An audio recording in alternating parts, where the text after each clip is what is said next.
Olá, pessoal. Aqui é a Kainara da Educatus e eu estou aqui hoje para a gente conversar sobre a educação, para a gente mostrar como foi o processo evolutivo, né, do processo educacional, como se deu as diferentes fases da educação até os dias de hoje, né, até a educação 5.0, tão falada recentemente, né, que é essa nova era da educação que nós estamos vivendo. Mas antes de falar sobre o assunto, se inscrevam aqui no canal, ativem o sininho, curtam a Educatus nas redes sociais para que vocês possam ficar por dentro de tudo que acontece aqui.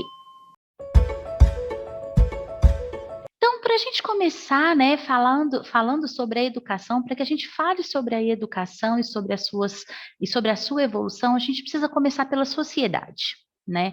A gente começa pela sociedade e pelo mundo, porque é através dali que a gente consegue identificar as mudanças que aconteceram no âmbito educacional, né? Como já dizia Bourdieu e Passeron, a escola ela é um reflexo da sociedade, né? Ela não depende das estruturas econômicas, mas sim elas atuam assim como a sociedade e as suas estruturas econômicas. Então, por mais que eles tenham trabalhado outras questões, como transmissão de capital cultural, enfim, dentre outras, nós vamos abordar aqui justamente essa questão da educação, da escola, enquanto um reflexo da sociedade, né? Porque para a gente falar sobre as fases, né, no qual a educação passou, a gente precisa mostrar à sociedade, a gente precisa falar como a sociedade estava vivendo naquele momento, para que a gente consiga chegar, né, ao período a qual a educação também estava envolvida.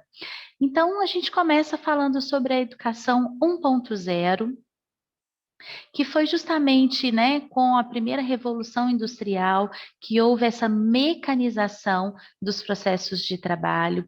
As escolas, então, elas começam a se estruturar para atender essas demandas de mercado. O professor, ele é visto como uma fonte de conhecimento, né, como centralizador, como detentor desse conhecimento. A educação ela é vista de maneira unilateral e ela está associada a figuras do poder. Né? Althusser também falou muito sobre isso, enquanto a escola ser um aparelho ideológico do Estado, porque justamente isso ela trabalhava essas questões hierárquicas da sociedade. O método tradicional de ensino era o único utilizado.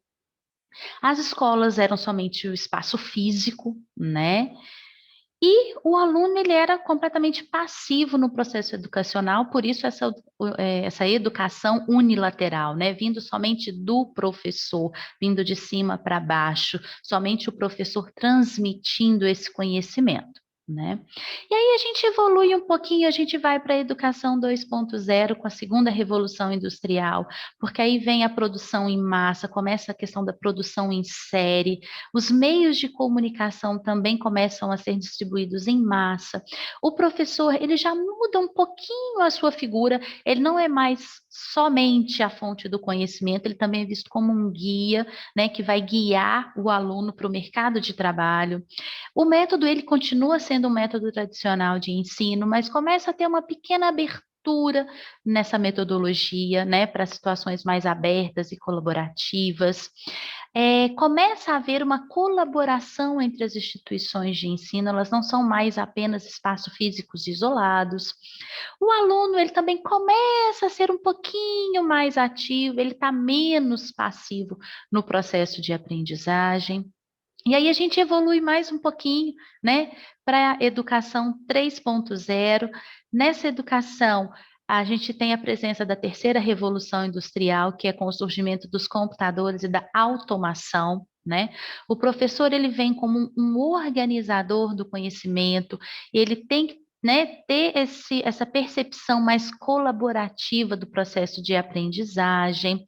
O método ele se torna, né, um pouco mais flexível, mais aberto à criatividade dos alunos, tem mais espaço para interdisciplinariedade. Começa então, né, bem devagar, mas já começa a educação à distância. O aluno ele está mais ativo, mais criativo e participativo. E Aí a gente chega já então na educação 4.0, né? Que veio com essa quarta revolução industrial, que vem essa conectividade, né? A revolução digital, essa fusão das tecnologias e dos espaços, sejam eles físicos, digitais ou biológicos. O professor, ele deixa de ser o detentor do saber e ele precisa de conhecimentos básicos tecnológicos, senão ele começa a se sentir já ali um peixe fora d'água, né? E as metodologias inovadoras, ativas, né? Elas surgem e elas se baseiam muito em projetos, em solução digital. Não há mais essa delimitação do espaço físico para o aprendizado, né? Ele é integrado, ele é participativo entre os alunos. Então, os alunos eles estão muito mais ativos, né? Eles é o aprendizado maker que eles falam. Eles vão aprender por meio da vivência, da experiência, é o aprender fazendo. Então, essa educação 1.0 traz justamente isso, né? Um aluno mais participativo, mais ativo, fazendo. E aí a gente se pergunta, em qual dessas educações a gente está, né? Em qual educação nós estamos? A gente tem aí a educação 1.1, desculpa, a educação 1.0, 2.0, 3.0 e 4.0. O problema é que, infelizmente, algumas escolas e alguns países do mundo ainda estão presos à educação 1.0. Né? Alguns locais, infelizmente, ainda não conseguiram evoluir, ainda não conseguiram avançar dessas metodologias tradicionais.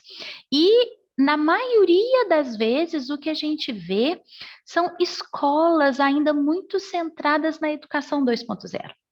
Por mais que a gente já esteja avançando, por mais que a gente já esteja à frente, né? Muitas escolas ainda estão presas à educação 2.0. Então, a gente precisa ter muita atenção, porque uma coisa é a gente usar a teoria, né? É a gente saber, não, a gente precisa trabalhar uma metodologia ativa, o aluno tem que ser participativo, mas outra coisa é o professor conseguir colocar isso em prática. Uma coisa é ele saber o que ele tem que fazer, outra coisa é ele fazer. Então, a gente observa que os professores, eles estão, assim, até que relativamente bem alinhados a essa teoria. Eles sabem o que é necessário. O problema é que na hora que isso precisa vir para a prática, elas vão para caminhos diferentes. O professor tem uma teoria, mas na prática ele não consegue desenvolver isso. Então, por quê? Né? O que acontece é que a gente precisa ter uma mudança de mindset. A gente precisa abrir a cabeça, a gente precisa ter uma mudança dessa percepção que a gente vive. Né? Então, a gente precisa sair um pouquinho fora da caixa, a gente precisa, né, nos abrirmos mais para que a gente consiga, de fato, incorporar a teoria à nossa prática. Tá? Por quê? Porque agora a gente já está onde? Na educação 5.0. A gente mal ouviu falar da educação 4.0. Vários locais do mundo ainda não conseguiram nem atuar dentro da educação 3.0 e nós já estamos na 5. Então, essa imagenzinha que eu trouxe aqui, ela retrata muito bem o que a gente precisa fazer, né? A gente precisa pegar um foguete e correr atrás do prejuízo, alcançar o planeta, né? Visitar outros planetas. E isso precisa ser numa velocidade, né, muito mais rápida. E essa educação 5.0, ela foi antecipada, né? Porque a evolução 4.0, ela aconteceu muito rápido. Né? Ontem a gente estava ouvindo falar da educação 4.0, mas com a chegada da pandemia e com todos os avanços tecnológicos que foram sendo observados dentro da sociedade, a educação também evoluiu muito rápido. Então, a gente chegou muito rápido na educação 5.0. Né? E o que vem a ser essa educação 5.0? Ela é um avanço da 4.0, né? Então, ela não é algo diferente da 4, mas sim uma evolução dela. Ela reflete, então, essa sociedade 5.0, que é uma sociedade que precisa se reconectar com a natureza. Né? A gente precisa cuidar do espaço que a gente vive. Então, para isso, a gente precisa se reconectar com o ambiente. Né? E educar para a cidadania, porque pode ser que daqui a alguns anos o planeta não exista mais. Então, para que isso não aconteça, a gente precisa se reconectar com a natureza, a gente precisa voltar, né, para a educação, para a cidadania, para evitar que isso aconteça. né? Então, a gente precisa usar a tecnologia em prol da solução de problemas reais que a gente vive, né? A gente precisa, então, se reinventar, se ressignificar, para a gente desenvolver nos alunos, e também os professores precisam ter isso desenvolvido, que são as soft skills. Essas soft skills, elas estão diretamente ligadas às habilidades e competências socioemocionais e metacognitivas. Né? Então, vai mais além do que eu aprender somente o conteúdo, e diferente da 4.0, vai além só do socioemocional. Então, é essa junção do social, do emocional e do metacognitivo, para a gente ir além do conteúdo, para que os alunos possam aprender a aprender, para que eles possam refletir sobre aquilo que eles estão aprendendo. Então, isso é o que traz a educação 5.0 para a gente, porque os alunos, eles estão na geração alfa, né? Eles já nasceram na era digital, eles já nasceram conectados. A tecnologia para eles é parte do dia a dia. Eu vejo a minha menina de 5 anos, tem hora que ela pega meu celular e ela mexe alguma coisa lá e faz uma coisa super diferente que eu tenho que pedir para ela me ensinar, né? Então, assim, essa geração, ela já nasceu em meio a toda essa tecnologia. Então, eles estão ativos no processo de aprendizagem.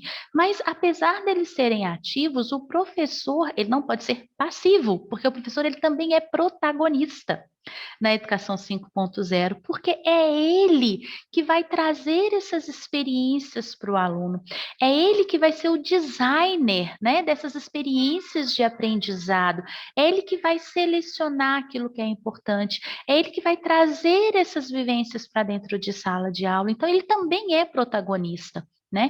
E dentro disso, as metodologias ativas, elas estão muito em alta na educação 5.0 também. E apesar dessas metodologias ativas, elas serem um termo assim relativamente novo na educação, o conceito em si que fundamenta essas metodologias ativas, ele é muito antigo, né? Ele vem lá de Vygotsky, ele vem do Carl Rogers, então até mesmo o Paulo Freire também trouxe muita coisa que hoje é utilizado pelas metodologias ativas, né? Porque elas têm como base 3 pilares. Né? Esses pilares, eles vêm como o protagonismo do aluno, a ação, reflexão e a colaboração. Então, esses 3 princípios, eles são primordiais dentro dessas metodologias ativas, e o papel do professor é justamente trazer isso para a sala de aula.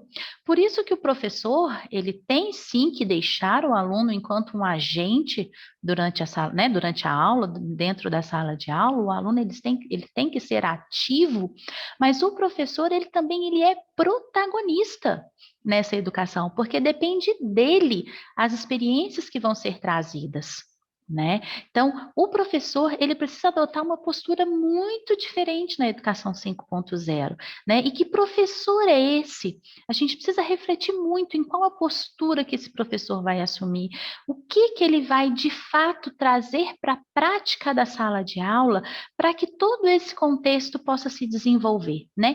E pensando nisso, a gente a gente aqui da Educatus, a gente está, né, falando sobre o professor 5.0. A gente vai no dia 13 de abril fazer uma aula só falando sobre esse profissional, sobre o perfil desse professor que agora vem surgindo com a educação 5.0. Então, aproveitem também, abaixo aqui desse vídeo tem o link para que vocês possam se inscrever de maneira gratuita para essa aula que nós vamos falar sobre esse professor, sobre o professor 5.0. Vai ser no dia 13 de abril, às 20 horas, horário de Brasília. Então, eu conto com vocês, se inscrevam no link aqui abaixo do vídeo e até a próxima.